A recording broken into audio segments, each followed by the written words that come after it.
Well, the reason why I started Diaries of a Funeral Director is that I get a lot of people asking me what are the latest stories that I have. You know that I have a book, published it in 2017, Dying to Meet You. And in that book, I actually talk a lot about the funeral cases that I have to handle. And I get people asking me, what are the challenges that you face as a funeral director? Even just yesterday, I got an interview from a Victoria secondary school a student who asked me really, really intelligent questions about my work. So that's the reason why I thought, by creating a series of diary of a funeral director, I could get to share more. Whenever it actually happened to me, the memory is very fresh, the emotion is fresh. I'm able to share it and to share this part of my work with the viewers and the listeners. I still remember when I won the award. I was 5 months pregnant. I got an award with my big belly on stage, and every mothers were giving me advice about what I have to do, what I have to take note. And being an entrepreneur themselves, they were able to share about their challenges as well. One even told me that, even though she was working, she was able to provide a direct latch, meaning, have a baby everywhere she goes for her work. And I thought that was very impressive. But, in my industry, it might be difficult to carry a baby everywhere I go. For the fact that, this maybe some family members will think that, it's taboo to bring a baby. And especially if you're at work, why would you bring a baby to a funeral? There are people who ask me as well, like when I was pregnant, when did I stop working, and did I still work, when I was pregnant? And I did. I didn't stop just because I was pregnant. And furthermore, this is my business. I can't just say, because I'm pregnant and I don't go to the office. There are challenges being a mommy because of my work. Sometimes I'm not able to come home early to see my girl, or usually Sundays, I don't have my helper, so I have to take care of the baby. And there are sometimes I have to be called in to work. I had to ask my sister to help me babysit my baby, my girl. And it wasn't my sister who helped to babysit, it was my nephews. They were so enthusiastic about taking care of their cousin. So yeah, I do get a lot of support from my family, which I'm very blessed with that. We are under water, waste and environment. Since we are not water and we are not environment, you can assume that we fall under waste. It's true. Can you read the screen? Okay. We call ourselves environment now, because we are moving from one environment to the next environment. Actually, in February, we already started to implement sanitizers to the funeral wake. We were giving out sanitizers as well. And that was the time where there was no limit in terms of the number of people. But, as we continue on and we realize that the government is stepping up on the measures, there were stricter measures where they only allow 10 people. So then we have to implement contact tracing. We started a QR code to get everybody get registered whenever they attend a funeral wake.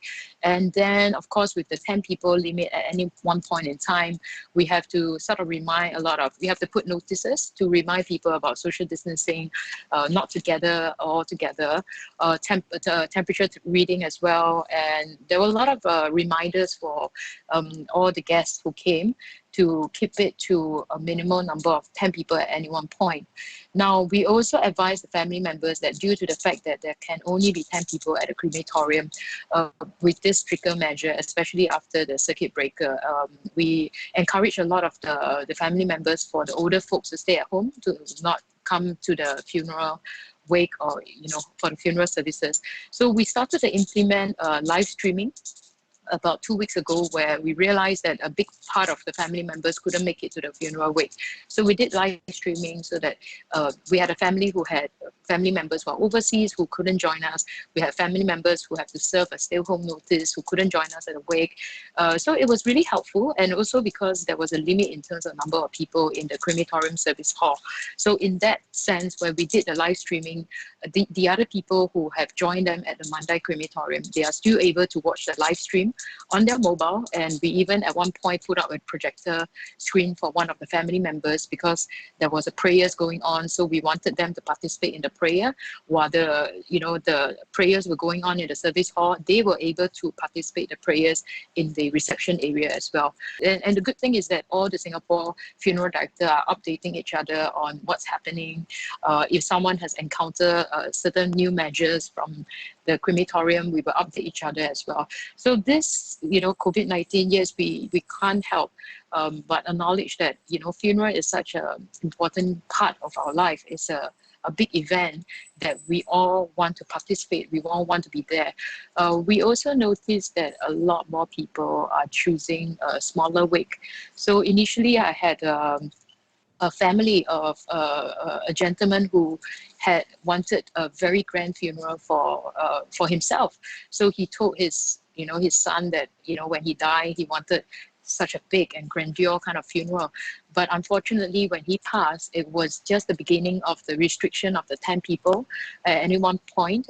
So in the end, the family has no choice but to do a very private ceremony for him, which was only just immediate family members who were attending the funeral. So these are the changes in our industry right now, in the funeral scene currently in Singapore. Deathcare industry, a lot of people forget about them, that the deathcare industry, not just the healthcare, but also the deathcare industry, do not have enough PPE to take care of themselves when they have to care for the COVID-19 or suspect or COVID-19 cases. So these are things that is real and is happening around the world. We also read about in Spain, the bodies, the number of bodies were increasing in such a rate that they don't have enough mortuary for them, and they have to put the departed, the deceased bodies in the skating rink. This was very alarming when I read it, that, how did we get caught in such a situation that we allow such things to happen? And it's really scary, if we think about it, that this pandemic has made us learn so much about how we should be more prepared. And I actually thought about it, that if we did get any warning, will we also put ourselves in that panic state, or will we really go stock up, right? And so it's really a good reset for us to really examine not just about COVID-19, but about how we operate in our businesses, and the fact that we are doing a lot of video conferencing, stream digital, stay at home, home-based learning. So this really helped, I think, a lot of people to look at different challenges and different ways to tackle the situation right now. And I think it also forces businesses to think out of the box of how they communicate, how they work with one another, and how they support one another.